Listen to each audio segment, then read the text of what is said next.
Warahmatullahi wabarakatuh. Alhamdulillah, assalatu wassalamu ala Rasulillah Sayyidina Muhammad ibn Abdillah wa ala alihi wa sahbihi wa man wala, amma ba'd. Puji syukur kehadirat Allah Subhanahu wa taala berkat nikmat dan karunia-Nya, berkat inahnya. Alhamdulillah, kembali kita berkumpul pada malam Jumat yang kesekian kalinya. Salawat serta salam kita aturkan kepada baginda Nabi besar Muhammad sallallahu alaihi wasallam beserta keluarga, sahabat hingga umatnya ila yaumil qiyamah. Yang kami hormati Al-Ustaz Salahuddin Al-Habib Idrus Al-Idrus Al-Habib Alwi bin Zain Al-Habsyi, Al-Habib Haikal bin Zain Al-Habsyi, dan juga Al-Habib Muhammad bin Zain Al-Habsyi. Yang kami hormati juga Jamil Habaib wal Masyayikh wal Asatidh, dan juga yang kami hormati hadirin wal hadirat yang telah menyempatkan diri untuk hadir pada malam hari ini. Alhamdulillah, kembali lagi kita berkumpul pada malam hari ini tidak lain tidak bukan yaitu untuk mencari kebaikan, untuk mencari keberkahan dengan membacakan maulid dan qasidah-qasidah yang ada. Alhamdulillah, ini suatu kebaikan yang kita lakukan. Ini suatu hal yang dicintai oleh Allah dan para malaikatnya.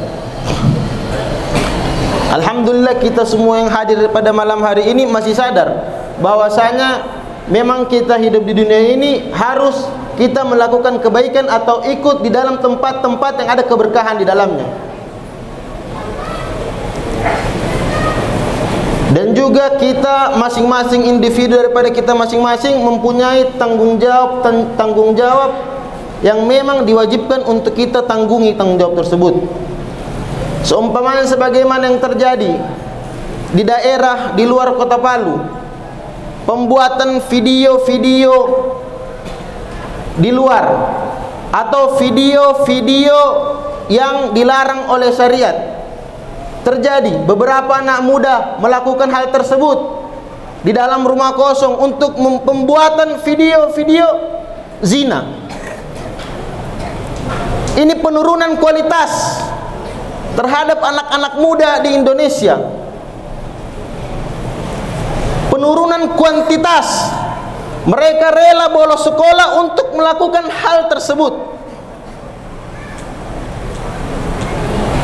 Ini apa yang terjadi? Mengapa demikian?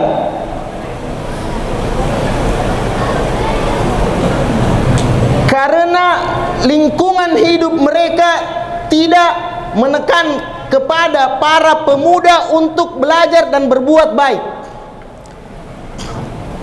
Dan juga khususnya untuk para orang-orang tua yang ada. Kita semua wajib menjaga anak-anak kita, khususnya para perempuan. Kalau di zaman dulu perempuan ketika lahir dibunuh, ditanam hidup-hidup. Karena kenapa? Aib. Sekarang kalau bisa tanam hidup-hidup juga, tapi di rumah. Maksudnya berikan dia izin keluar untuk hal-hal yang memang penting, sebagaimana kuliah dan selainnya. Kalau hanya izin nongkrong ini itu, mending kurung di rumah, tidak usah kasih keluar.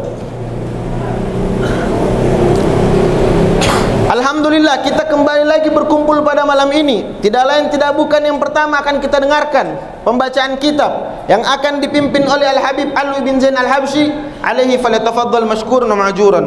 Alhamdulillah, segala puji bagi Allah Subhanahu wa taala. Allah kumpulkan kita, Allah istiqomahkan kita berkumpul di majlis yang mulia, berkumpul di malam yang mulia, melalui rutinitas kita setiap malam Jumat menjunjung Allah, memuji kekasihnya Rasulullah sallallahu alaihi wasallam. Di tempat yang mulia ini kita berkumpul bersama-sama, dihadiri dengan para habaib, para ustadz, para guru-guru kita. Alhamdulillah, beliau guru kita Al-Habib Idrus bin Ali Al-Habsyi, beliau tadi pagi berangkat haji. Kita doakan beliau untuk kembali ke tempatnya. Kita doakan semua para haji agar diterima di Allah Subhanahu wa taala. Kita doakan al-mujahidin, wal ghuzza wal mujahidin wal hujjaj wal ghuzza wal mujahidin ayarduhum ila autanihim salimin ghanimin marzukin mahfudin maqbulin min Allah subhanahu wa ta'ala. Allah lindungi mereka para hujjaj, mereka merupakan wafat, mereka merupakan wakil-wakil dari kaum muslimin di segala penjuru dunia. Semoga Allah subhanahu wa ta'ala menerima mereka. Allah angkat musibah-musibah yang terjadi pada umat muslimin. Allah angkat kehinaan-kehinaan yang terjadi kepada kaum muslimin. Allah jaga kembali kaum muslimin. Allah lindungi kaum muslimin. Allah jaga orang-orang tua kita. Allah jaga anak-anak muda kita. Allah jaga anak-anak kecil kita, sehingga semuanya mendapatkan ridhonya Allah subhanahu wa ta'ala. Amin ya rabbal alamin. Kemudian kita meneruskan kajian kita setiap minggunya, mendengarkan nasihat yang akan dinasihati oleh Imam Ghazali di dalam kitabnya Bidayatul Hidayah kepada kita. Di dalam pertemuan minggu kemarin, Imam Ghazali menasihatkan kepada kita di dalam kitabnya tentang hadis yang begitu agung, hadis yang begitu mulia, hadis yang begitu harus kita jaga diri kita agar amal-amal kita itu benar-benar bisa diterima oleh Allah subhanahu wa ta'ala. Beliau bercerita tentang hadis bahwasanya di setiap langit ada malaikat penjaga-penjaga amal, yang mana apabila amal kita tidak melewati, amal kita ada kecacatan, amal kita ada kekurangan, baik dari segi hasud di dalam hati kita, atau dari segi ria, atau dari segi kesombongan yang ada di dalam kita, di dalam hati kita, maka amalan tersebut ditolak oleh Allah subhanahu wa ta'ala dan dilemparkan kembali ke wajah orang yang beramal amalan tersebut. Ini yang menjadi wanti-wanti atas kita agar kita mau membersihkan hati kita, menjaga dan mewanti-wanti, mengawasi selalu hati kita. Kata ulama, yang paling cepat yang menyampaikan kita kepada ridhonya Allah, yang menyampaikan kita kepada kedekatan kita kepada Allah subhanahu wa ta'ala, al-muraqabah, selalu mewanti-wanti, mengawasi diri kita. Orang kalau diwanti-wanti, diawasi oleh CCTV takut. Wah, ada CCTV di sana. Begitu juga kita harus menyikapi diri kita sebagai seorang, diri kita ini sebagai nafsu kita ini sebagai suara penculik, sesuatu yang licik yang ada di dalam hati kita, yang harus kita wanti-wanti. Oh, apa niatmu begini? Apa keinginanmu? Kita wanti-wanti dengan muraqabah dari Allah subhanahu wa ta'ala, agar diri kita selalu terjaga, agar diri kita selalu bersih, sehingga itu yang dapat cepat menyampaikan kita kepada ridhonya Allah subhanahu wa ta'ala. Rasulullah setelah menceritakan hadis yang begitu panjang, kemarin kita sudah bahas bahwasanya Sayyidina Mu'az mendengar hadis tersebut menangis.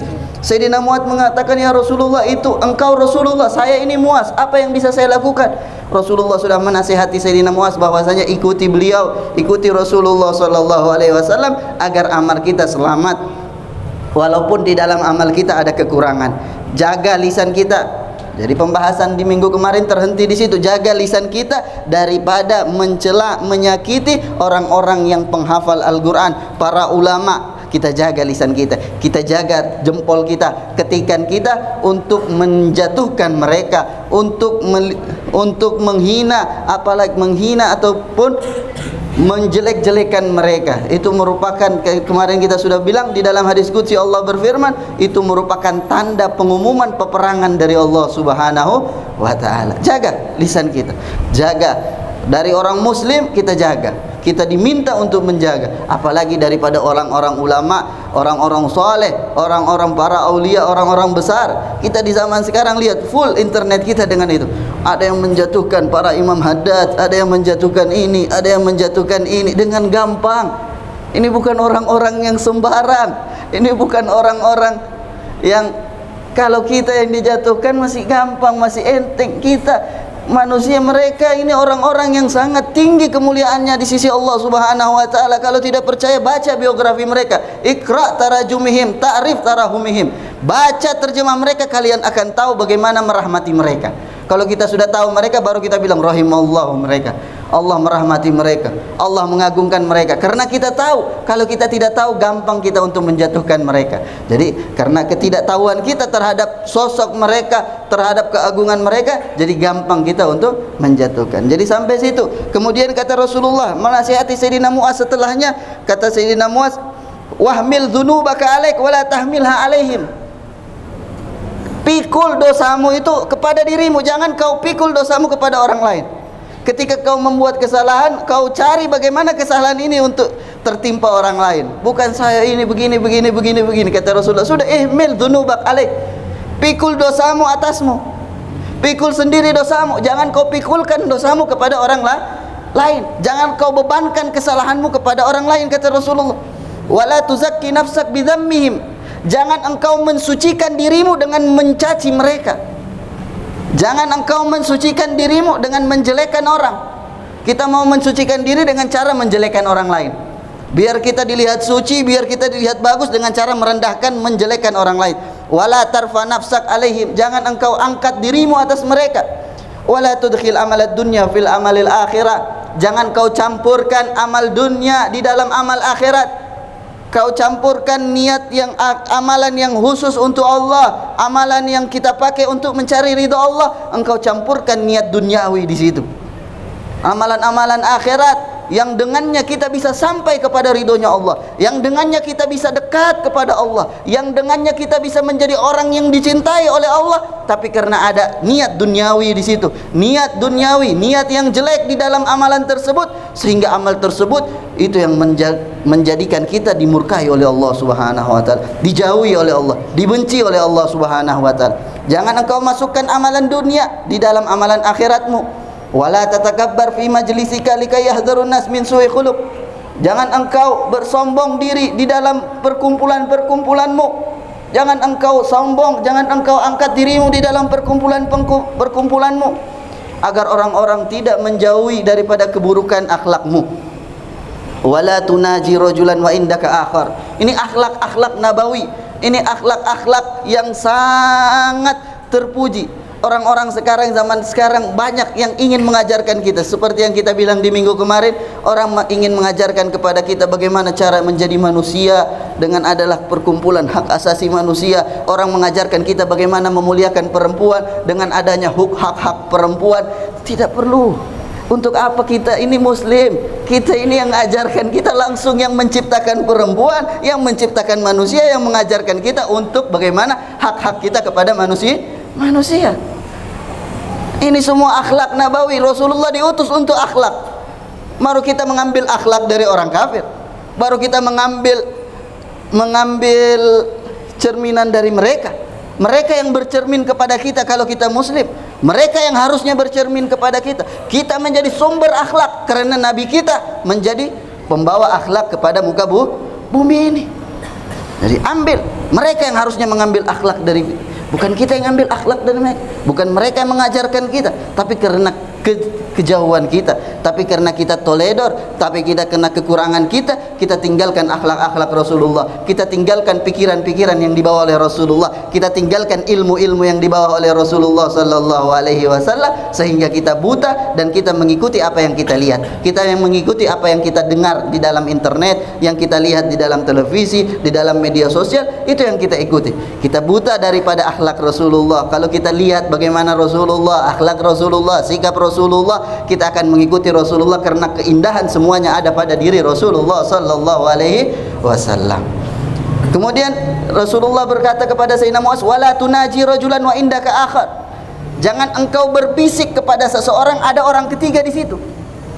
Kita berkumpul lagi bertiga, kita berbisik sama seseorang, ada orang yang ketiga di situ. Ada. Lihat bagaimana perhatian Rasulullah sampai segitu. Ada 3 orang kita berkumpul, kau berbisik sama orang yang satunya di situ, engkau tidak dengarkan kepada dia ucapanmu. Akan berubah jiwa dia, sikap dia, hati dia akan berubah. Akan merasa dia, oh, siapa yang dibicarakan, apa yang dibicarakan. Kata Rasulullah, itu bukan adab. Adab kalau engkau berbicara ada 3 orang, jangan engkau berbisik berdua. Wala tata'azzam 'alan nas fayanqati anka khairud dunya wal akhirah. Jangan engkau membesarkan dirimu di depan manusia, akan terputus darimu kebaikan dunia dan akhirat, kata Rasulullah. Wala tumazzik nas bilisanik fatumazzikaka kilabun nar yaumal qiyamah finnar. Jangan engkau mencabik-cabik, jangan engkau menjelekan, merobek-robek manusia dengan lisanmu, nanti engkau akan dicabik-cabik oleh kilab di neraka nanti. Kilab di sini seperti mata pancing. Nanti di hari kiamat, wan nasyitati nashta. Allah bilang di dalam Al-Qur'an, Allah berfirman dalam Al-Qur'an, wan nasyitati nashta. Apa itu nasyitati nashta kata Rasulullah? Kilabun finnar tanshitul lahm minal azam. Kilab itu seperti besi yang berbentuk kayak mata pancing. Itu yang akan mencabik daging penduduk neraka, yang mengeluarkan daging daripada tulang belulang. Dicabik hilang, langsung tulang belulang tersisa. Nasallallahu al-afwa wal afiyah. Semoga Allah jaga kita daripada azab neraka. Bukan azab neraka yang sangat pedih, tidak terbayang pedihnya, tidak akan sanggup kita mendapatkan. Semoga Allah selamatkan kita, keluarga kita, orang yang kita cintai, orang yang mengenal kita, orang yang ada di sekitar kita. Semoga Allah Subhanahu wa taala selamatkan semuanya dari api neraka. Amin ya rabbal alamin. Kilabun finnar tanshitul lahma minal adam. Kata Rasulullah, jangan engkau cabik manusia dengan lisanmu, engkau akan dicabik kilab, besi pancing, mata pancing nanti di neraka. Qultu bi abi anta wa ummi ya Rasulullah, faman yutiku hadzal khisal wa man yanju minha. Kata Sayyidina Muaz, ya Rasulullah, siapa yang mampu melakukan itu semua? Siapa yang mampu, siapa yang bisa menjaga? Karena di dalam diri kita ini ada hawa nafsu, di dalam diri kita ada tabiat-tabiat buruk. Siapa yang mampu untuk menjaga sikap kita selalu, menjaga diri kita selalu?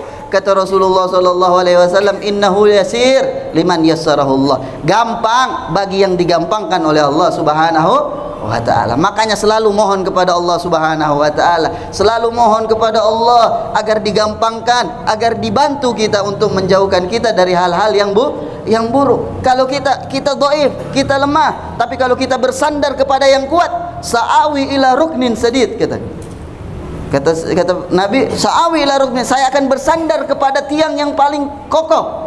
Kita bersandar kepada Allah Subhanahu wa ta'ala. Manusia dhaif, siapa yang mampu? Kita tidak mampu melawan hawa nafsu kita selalu. Kita tidak mampu menjaga tabiat buruk kita selalu. Tapi kalau kita bersandar kepada rukun, kalau kita bersandar kepada tembok yang sangat kokoh, kita akan menjadi kuat karena Allah Subhanahu wa taala Maha kuat. Makanya Rasulullah bilang, itu gampang bagi yang digampangkan oleh Allah Subhanahu wa ta'ala. Kalau kita digampangkan oleh Allah, diberikan taufik oleh Allah Subhanahu wa ta'ala menjadi orang-orang baik, menjadi orang-orang yang ingin didekatkan oleh Allah Subhanahu wa ta'ala, sebentar, walaupun kita hidup di istana Fir'aun, kalau kita diberikan taufik oleh Allah Subhanahu wa ta'ala, digampangkan oleh Allah Subhanahu wa ta'ala, kita akan gampang untuk mendapatkan ridhonya Allah Subhanahu wa ta'ala. Sudah ada contoh yang Allah berikan contoh kepada kita di dalam Al-Quran. Sayyidatuna Asia binti Muzahim hidup di istana Fir'aun, hidup di istananya Fir'aun, tapi menjadi apa? Allah ceritakan, Allah bangunkan istana di surga. Di dalam Al-Quran sudah Allah ceritakan. Tapi kalau kita orang-orang yang tidak menginginkan, dan kegampangan ini, taufik ini datang dari keinginan kita. Kalau kita tidak menginginkan hal-hal tersebut, hal-hal yang baik ini, kita akan dijauhkan dari hal-hal tersebut. Walaupun kita tinggal di rumahnya Nabi, walaupun kita tinggal di rumahnya Nabi, Allah sudah berikan contoh di dalam Al-Quran. Kepada Nabi Nuh, anaknya Nabi Nuh, Allah bilang, kata Nabi Nuh, ya bunayyar kamana, wahai anakku naik. Sudah ditawarkan, tapi tidak ada keinginan. Qala sa'awi ila jabalin ya'simuni minal ma. Saya akan bersandar kepada gunung. Bersandar kepada makhluk, dia kira bisa dengan bersandar kepada makhluk menyelamatkan dia. Jangankan dari azab neraka, dari bencana alam, tidak akan mampu kalau kita cuma bersandar kepada makhluk. Tapi bersandar kepada Allah, qala la asimal yawma min amrillah. Tidak ada, kata Nabi Muhammad, tidak ada yang bisa menjaga engkau pada hari ini daripada ketentuan Allah Subhanahu wa ta'ala, kecuali kita bersandar kepada Allah Subhanahu wa ta'ala. Selalu di dalam diri kita ada keinginan untuk menjadi baik. Selalu di dalam diri kita ada keinginan untuk setiap hari menjadi lebih baik. Setiap hari selalu di dalam diri kita ada keinginan untuk mencari ridhonya Allah. Selalu di dalam diri kita ada keinginan untuk dekat kepada Allah Subhanahu wa ta'ala. Keinginan-keinginan inilah yang akan membantu kita. Dengan keinginan tersebut, taufik dari Allah Subhanahu wa ta'ala akan datang. Kalau tidak ada keinginan, susah taufik tersebut akan datang kepada kita. Jadi dengan keinginan-keinginan tersebut, kita memancing pintu taufiknya Allah Subhanahu wa ta'ala. Taufik dari Allah, tapi ada sebab. Dengan berdoa, dengan berkeinginan, Itu semua sebab-sebab mendatangkan taufik dari Allah Subhanahu wa taala. Jadi kata Rasulullah, innahu yasir, gampang bagi yang digampangkan oleh Allah Subhanahu wa taala. Kata perawi hadis ini, dia bilang, fama raaitu ahadan aktsara tilawatan lil Quran min Muaz. Ketika Sayyidina Muaz tahu tentang hadis ini, tahu bahwasanya susah ini menjaga hal tersebut biar terselamatkan, biar mendapatkan ridhonya Allah tadi, biar terjauhkan dari hal-hal itu susah. Kata rawi hadis ini mengatakan, saya tidak melihat seseorang yang paling banyak membaca Al-Quran daripada Sayyidina Muaz. Lihat, karena sebab, agimil asbab, jalankan sebab, keinginan paling pertama, kemudian nanti kita besarkan keinginan kita dengan usaha. Kalau kita sudah ada keinginan, kita sudah usaha, nanti datang bantuan dari Allah Subhanahu wa ta'ala. Jadi keinginan-keinginan untuk menjadi baik, keinginan-keinginan untuk selalu menjadi yang terbaik, untuk selalu dekat kepada Allah, selalu menjadi orang yang dicintai oleh Allah, itu harus selalu ada. Tanamkan di dalam diri anak-anak kita, tanamkan di dalam diri orang-orang sekitar kita, selalu berkeinginan. Kalau kita tidak ada keinginan untuk menjadi baik, mau hidup begitu saja, jalankan hidup saja kayak mesin. Sudah, yang penting hidup. Pagi bangun, siang, sore, malam bangun, tidak ada keinginan-keinginan. Duduk sebentar, duduk sebentar berdoa kepada Allah, doa kepada Allah Subhanahu wa taala, itu semua yang mendatangkan kebaikan dan taufik dari Allah Subhanahu wa taala. Kemudian kata Imam Ghazali, wa'lam annal a'zam asbab fi rusukh hadzal habais fil qalb talabul ilmi li ajlil mubaha wal munafa wal ami bima'zil an aktsari hadzal iksal. Kata Imam Ghazali, setelah bercerita tentang sifat-sifat yang jelek itu semua, kata Imam Ghazali, orang yang kemungkinan besar terkena penyakit-penyakit itu orang yang apa? Orang yang penuntut ilmu, orang yang mencari kedudukan, orang yang mencari kebahagiaan duniawi, itu orang-orang yang kemungkinan besar terkena penyakit-penyakit tersebut. Penyakit hasud, penyakit dengki, penyakit sombong, penyakit ujub. Kata Imam Ghazali, yang kemungkinan besar yang mendapatkan penyakit tersebut mereka orang-orang yang punya ilmu, orang-orang yang cari kedudukan, orang-orang yang cari kebahagiaan duniawi, mereka kemungkinan besar yang mendapatkan penyakit-penyakit tersebut. Tapi kalau orang-orang awam, kata Imam Ghazali, bima'zil, jauh dari penyakit-penyakit tersebut. Orang-orang yang awam, yang tidak berebut tentang kekuasaan, tidak berebut tentang mencari muka di hadapan orang-orang, orang-orang yang tidak berebut mencari mencari kenikmatan duniawi, mereka terjauhkan dari penyakit-penyakit yang tersebut, kata Imam Ghazali. Kemudian kata Imam Ghazali, wa alam anna hadhil khisal thalatha min ummahatil khaba'is al-ghab wa laha magrisun wahid wa huwa hubbud dunya. 3 penyakit yang sangat besar yang sudah diceritakan oleh Imam Ghazali, yaitu penyakit riya, penyakit hasud, dan penyakit ujub. Itu kata Imam Ghazali punya magras wahid, itu punya satu tiang, mempunyai satu jalan yang tumbuh dari jalan tersebut 3 penyakit tersebut. Jadi 3 penyakit itu sudah dibilang kemarin bahwasanya 3 penyakit tersebut inti, dan 3 penyakit inti ini ada lagi inti yang paling, pondasinya yang paling kokoh. Muncul dari mana penyakit 3 itu? Muncul dari satu penyakit, yaitu hubbud dunya, cinta dunia. Makanya Rasulullah SAW pernah bersabda, hubbud dunya rasu kulli khati'ati. Cinta dunia merupakan puncak, merupakan kepala dari segala kesalahan. Jadi kalau ini sudah tertanam di dalam diri seseorang, muncul hasud, muncul ujub, muncul sombong, muncul penyakit-penyakit yang lain yang dimurkai oleh Allah Subhanahu wa ta'ala. Hubbud dunya ra'su kulli khati'atin wa ma hadza fad dunya mazra'atul akhirah.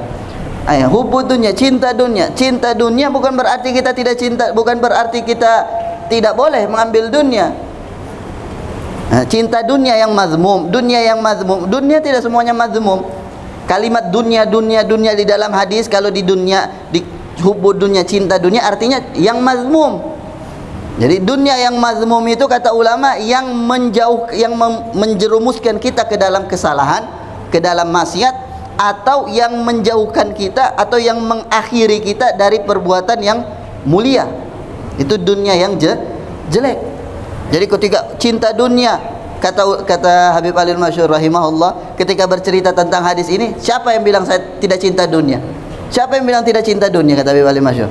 Siapa yang bilang kita tidak cinta dunia? Yang bilang tidak cinta dunia kadzab, pembohong. Tapi yang dimaksud cinta dunia yaitu cinta dunia yang mazmum, yang dibenci, cinta dunia yang menjerumuskan kita ke dalam maksiat, cinta dunia yang mengakhirkan kita dari perbuatan-perbuatan mulia, perbuatan fadail. Adapun dunia yang kita pakai untuk mendapatkan kemuliaan akhirat, dunia yang kita pakai untuk mendapatkan ridhonya Allah Subhanahu wa taala, itu merupakan ukhrawi, akhirat, bukan dunia. Dinisbahkan kepada akhirat karena dunianya tersebut kita pakai untuk mendapatkan kebahagiaan akhirat. Walaupun namanya dunia, tapi itu akhirat. Jadi bukan dunia yang mazmum, bukan dunia yang dibenci. Makanya Imam Ghazali bilang di sini, "Faman akhadha minad dunya biqadri darurah liyasta'in bihi 'alal akhirah, fadunya mazra'atu." Siapa yang mengambil dari dunia untuk membantu akhirat, maka dunia merupakan tanaman bagi dia. Tapi mengambil dunia agar dia mendapatkan kenikmatan, bermewah-mewahan, bermegah-megahan, agar dia cuma bangga-banggaan dengan dunianya, maka dunia mahlakatuh, maka dunia menjadi tempat bencana baginya, kata Imam Ghazali. Jadi ini maghras wahid, ini yang harus kita bersihkan. Jadi dunia yang menjerumuskan kita ke dalam kemaksiatan, kita jauhkan. Dunia yang mengakhirkan kita dari perbuatan-perbuatan yang mulia, kita tinggalkan.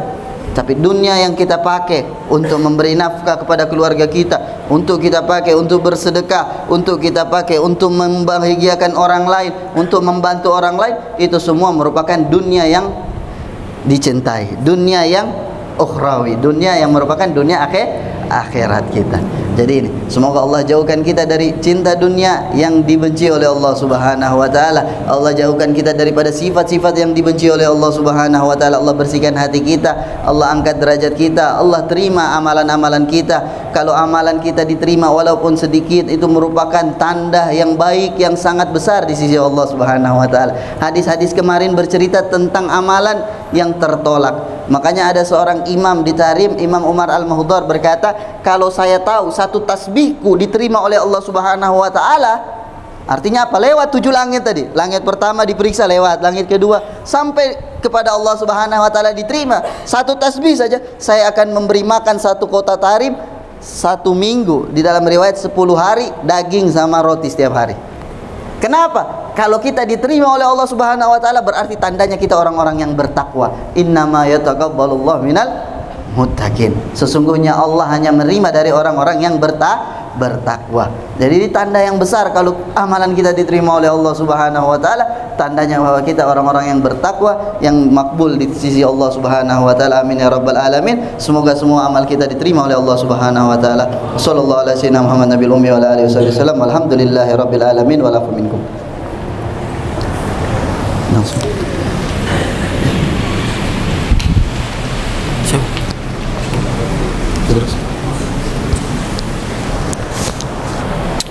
Alhamdulillah, tadi kita telah mendengarkan berbagai macam sifat-sifat tercela yang memang harus kita jauhi, yaitu diantaranya ria, hasud, dan ujub.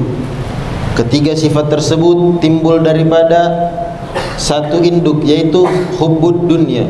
Akan tetapi bukan dunia yang baik, yaitu dunia yang buruk, diantaranya kemaksiatan dan lain sebagainya, yang menjauhkan kita daripada Allah dan Nabi-Nya.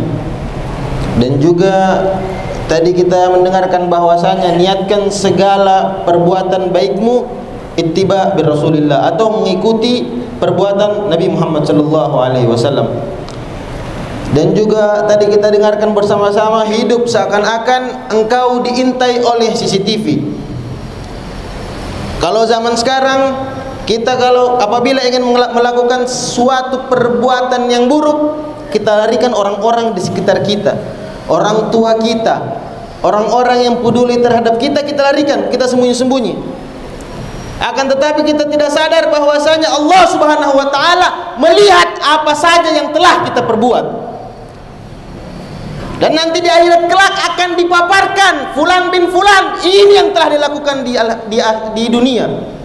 Perbuatan ini yang telah dia lakukan, mencuri atau berzina atau melakukan hal-hal yang lain, dipaparkan oleh Allah Subhanahu wa taala. Mari sama-sama kita sadarkan diri kita masing-masing bahwasanya walaupun kita bersembunyi di bawah tanah sekalipun, Allah Subhanahu wa taala melihat apa saja hal-hal yang akan kita perbuat. Dan juga sebelum kita masuk ke tausiah, sedikit untuk pemilik mobil Raise putih 1423 NT agar sekiranya mobilnya dimajukan. Soalnya tadi ada pemberitahuan bahwasanya agak menghalangi jalan. Alhamdulillah, selanjutnya kita masuk kepada tausiah yang akan disampaikan oleh Al-Habib Idrus Al-Idrus alaihi falyatafaddal mashkuran wa ma'jurun.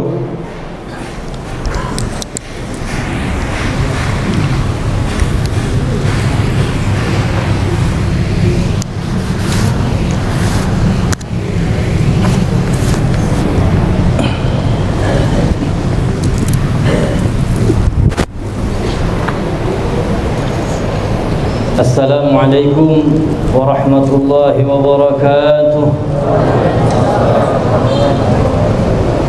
Bismillah walhamdulillah, wassalatu wassalamu ala rasulillah Sayyidina wa maulana Muhammad ibn Abdillah wa alihi wa sahbihi wa mawalah. Amma ba'd.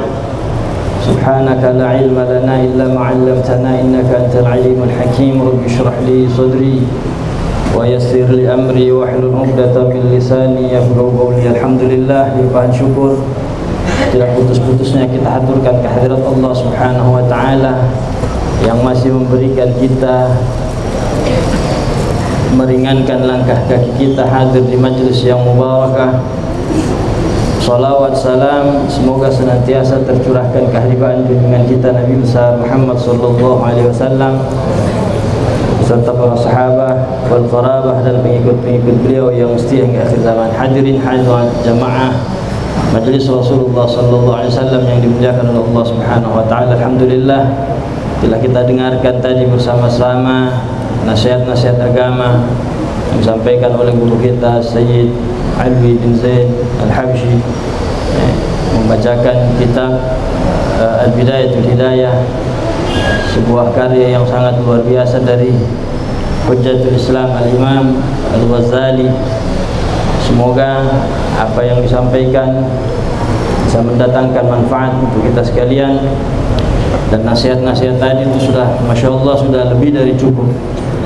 Namun karena imtithalul awamir, hadirin jamaah sekalian rahmatullah Subhanahu wa taala, alhamdulillah saat ini kita tengah berada di bulan-bulan mulia, bulan yang dikenal juga dengan Ayyamul Hajj atau Ashhurul Ayyamul Hajj, yaitu bulan haji, bulan Syawal, Dzulqa'dah dan Dzulhijjah.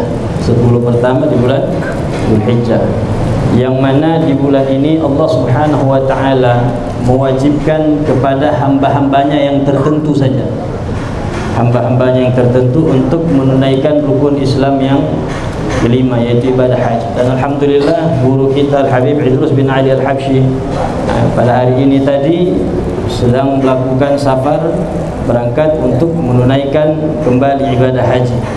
Kita doakan kepada Allah Subhanahu wa taala, semoga Allah Subhanahu wa taala menjadikan hajju mabrura wa sa'yuhu mashkura wa tijaratuhu lan tabur. Dan kita harapkan juga kepada Allah Subhanahu wa taala, semoga Allah Subhanahu wa taala mudahkan segala urusan beliau, ringankan segala ibadah beliau di sana sehingga mengembalikan beliau dalam keadaan sehat wal afiat. Amin. Hadirin jamaah sekalian rahmatullah Subhanahu wa taala, bagi orang-orang yang belum diberi kesempatan untuk menunaikan ibadah haji di bulan ini juga, yaitu 10 hari pertama dari bulan haji itu memiliki fadilah, keutamaan. Apa itu? Yaitu dengan menyembelih hewan kurban. Dari sejak tanggal 1 Dzulhijjah kita memiliki kesunahan bagi orang yang ingin atau hendak menunaikan ibadah kurban, Itu ada sunnah-sunnah yang diajarkan oleh Rasulullah sallallahu alaihi wasallam. Di antaranya Rasulullah sallallahu alaihi wasallam bersabda, "Idza ra'aitumul hilala dzil hijjah wa arada ahadukum ay yudhi falyumsik an sya'rihi wa adfarihi." Kalau kalian telah melihat hilal 1 Dzulhijjah dan salah seorang di antara kalian hendak menunaikan ibadah kurban, falyumsik an sya'rihi, maka hendaknya dia menahan atau hendak menghilangkan baik itu bulu rambut yang ada di dalam tubuh, yang ada pada tubuhnya, maupun tidak memotong kuku-kukunya. Di dalam riwayat lain dikatakan wala ya'khudanna dan apa? Wala ya'khudanna min sya'rihi wa adfarihi syai'an hatta yudhi. Dia tidak memotong atau mencukur rambut maupun bulu yang ada dalam tubuhnya dan tidak memotong kuku sampai dia menyembelih hewan kurbannya. Hadirin jamaah sekalian yang dirahmati Allah Subhanahu wa taala. Ini ibadah kurban ini adalah ibadah yang sunnah. Sunnahnya itu sunnah yang muakkadah, sunnah yang sangat ditekankan bagi umat Rasulullah fi haqqina. Ibadah yang disunnahkan, sunnahnya di sini bisa sunnah kifayah, bisa sunnah ain. Sunnah kifayah itu bagi orang yang hidup di dalam satu keluarga, hidup di dalam satu kelompok atau berkeluarga. Ketika ada salah seorang di antara keluarga itu yang menunaikan ibadah kurban, maka menggugurkan kesunahan yang lain. Maka hukum sunnahnya di sini adalah sunnah kifayah. Namun bisa juga menjadi sunnah ain bagi siapa? Bagi orang yang hidup sendiri. Orang yang tidak hidup berkeluarga. Kalau bahasa kerennya gitu, orang jomblo, tidak punya istri, tidak punya anak, tidak hidup dengan keluarganya, maka disunnahkan bagi dia untuk berkurban. Sunnatun la tajibu illa bil tizam. Udhiyah itu hukumnya sunnah, tidak menjadi wajib kecuali dengan iltizam, mengharuskan dirinya. Dengan apa itu mengharuskan diri menjadi wajib? Dengan nazar, dia nazarkan. Kalau dia nazarkan, maka kurban itu menjadi wajib. Lantas apa perbedaannya kurban nazar itu, kurban sunnah itu maupun kurban wajib? Tentu berbeda. Kalau kurbannya kurban sunnah, dibilang boleh untuk dia makan dagingnya. Dia makan dagingnya dan dia berikan kepada agniya. Dia berikan sebagai it'am, sebagai makanan, bukan memberi hak milik. Nanti ada perbedaan memberi hak milik sama memberi sebagai hidangan makanan. Jadi kalau cuma sekedar diberi, sekedar untuk dimakan boleh. Tapi kalau untuk memberi hak milik tidak boleh kepada agniya. Memberi hak milik itu nanti bebas tasarruf. Itu tidak boleh diberikan kecuali kepada fuqara. Saya ulang, kalau udhiyah hanya udhiyah sunnah. Kalau kurbannya itu kurban sunnah, boleh bagi mudhahi, boleh bagi orang yang berkurban untuk memakan sebagian daripada hewan kurbannya itu, atau memberikan makanan kepada agniya dan memberikannya juga kepada fakir miskin. Karena kurban ini bukan zakat. Kalau zakat tasarrufnya hanya orang-orang tertentu. 8 asnaf itu. Kalau agniya maslahatnya am. Firman Allah Subhanahu wa taala, fakulu minha wa at'imul al-qani'a wal mu'tar. Makanlah kalian dari hewan kurban kalian, wa at'imul, dan beri makan kepada orang-orang yang mampu, orang-orang kaya. Begitu juga orang-orang fakir miskin. Hanya perbedaannya orang kaya sama orang miskin itu dalam menerima kurban. Kalau orang miskin itu diberikan hak milik, sehingga orang miskin itu ketika menerima daging kurban dia bebas tasarruf. Dia boleh makan, dia boleh sewakan, dia boleh, bahkan dia boleh jual. Karena kenapa? Diberikan sebagai hak milik.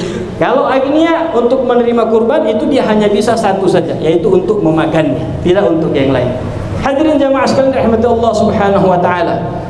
Ini boleh kita memakannya.